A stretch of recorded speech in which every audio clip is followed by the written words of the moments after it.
Very good question. So a United Nations 2.0, probably give it a different name. We're going to bring in the marketing department. America has the best marketers on the planet, so we'll find the perfect name for it. But let's just call it the UN 2.0 for our conversation today. Um, the Permanent Veto Security Council has to go. It is absolutely it's a tool for ensuring the UN doesn't actually achieve any of its real goals. That's a problem right there. There's a lot of corruption, massive corruption in all of the UN programs. So something on the order of we would probably want to institute a global tax. Every person on the planet would have to pay some ridiculously small amount of money. I mean, let's call it 1%. Let's call it half of 1%. Let's call it a quarter of 1%. Some ridiculous small amount of money. But when you take that number and you spread it over 8 billion people, and as of November 15th, we're going to have 8 billion people on the planet. And as of 2030, we will have 9 billion people on the planet. So somewhere between that 8 and 9 billion is the number of folks that we are going to be dealing with during either a 4 or 8 year Quigley administration. It's a lot of people. So we reach out to everyone around the world and we collect that, that very small amount of money. And of course, people who are obviously poor, living in communities that have zero, well, they're not going to have to pay because they don't have anything to pay. But those are in fact the people that we're most likely to be helping. And then at some point in the distant future, when we help these folks develop a sustainable basic economy, like the Amish, then they too would become, payers of that, half of 1% tax. So we'll call it a UN 2.0 tax, whatever it is. So the reason why we talk about that is because the UN does not have proper funding. Okay, it does not have proper police powers, and it's got 5 members that have veto powers, which means that nothing of significance is going to get done around the planet. So a new UN will be focused on those 2 main areas. The global police force, which of course is going to be led by America and all of its allies. So every West European country is going to be a member. Every NATO country is going to be a member. Every East Asian country is going to be a member. Australia, New Zealand, most of Latin America, even African countries. I mean, participation in that police force is going to come from everywhere. And so the UN will have the police force. The UN 2.0 is going to have the taxation power. It's going to be charged with alleviating the extreme poverties on the planet, and it's also going to, of course, do everything it can to keep the peace.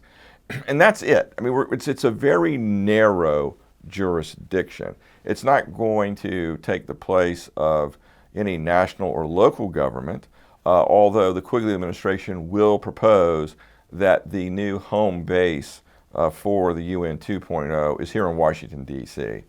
New York City is not an appropriate place for an international governmental organization for lots of reasons. One, rents are too high up there.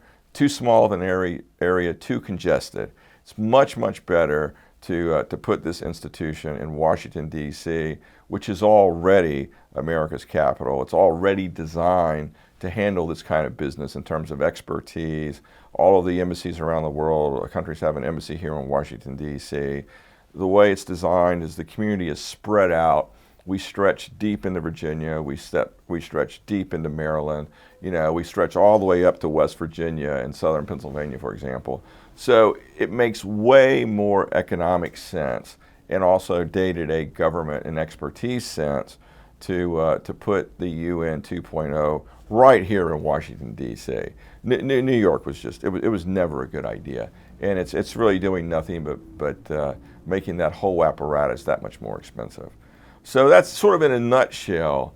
That is what the Quigley administration will do with the UN 2.0. Well, the main beef is it's ineffective. So essentially the way to look at the UN is it's a glorified international talking shop, and that's it. I mean, it's sort of everybody has to be on the same page for anything to happen. It does not have its own a direct funding source. Current funding is based upon the size of countries and economies in terms of their proportional contribution to the UN budget. When really what the UN is doing, should be doing, UN 2.0, it should be serving the needs of the people on the planet. It's not serving the needs of national governments or local governments.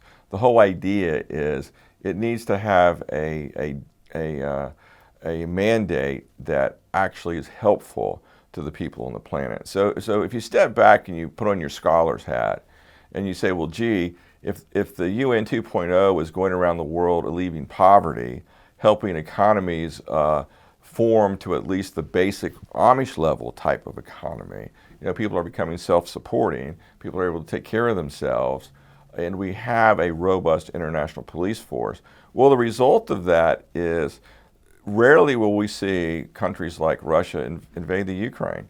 That type of action becomes far less likely when everybody on the planet is living a basic good standard of living, because we know this from history. I mean, people, if they have nothing, they will fight very easily. If they have a basic life, house, job, their basic needs met, their cities and countries aren't fighting one another, then they want to remain peaceful. They want to do things to remain in that state of peacefulness. So the UN 2.0 will be the facilitator of those goals. And so it's very simple, but yet it would be designed to serve the people of the planet. And that doesn't interfere with national jurisdiction, national governments, local governments. It's just a much larger body to go and deal with the difficulties that we're seeing around the planet. I think the answer to that question is anybody who does not want to join will wind up being in that state temporarily. Because as we saw with the original UN, it gets pretty lonely if you're one of these countries looking in from the outside. And then because there are no benefits. I mean, let's just take some potential cases. Let's say you're Cuba, okay, and you're an island. Maybe you think that you've got everything going for you on your island, but you're looking at the UN 2.0, and you realize, look, wow, man, look at those guys. All these countries are developing their economies that were suffering and struggling before, and we're not paying our 0.5%, and look at what we're losing. So whatever political negativity exists at the formation will very quickly dissipate. It will. In fact, one of the things that we will do in the Quigley administration is, if you look on our website, we've informed the world that we're going to appoint 250 ambassadors at large. But we didn't explain on the website in detail, like we are with this video, what we're going to do with those 250 ambassadors. I mean, every country is going to have their official ambassador, as it has always existed.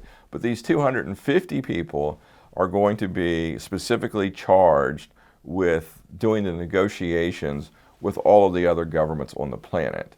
So they're going to be dispatched to every country there is, and their job is going to be to sit down with the presidents and legislatures of those countries and essentially negotiate what UN 2.0 is going to look like within the framework that we've talked about today in a more generalized way.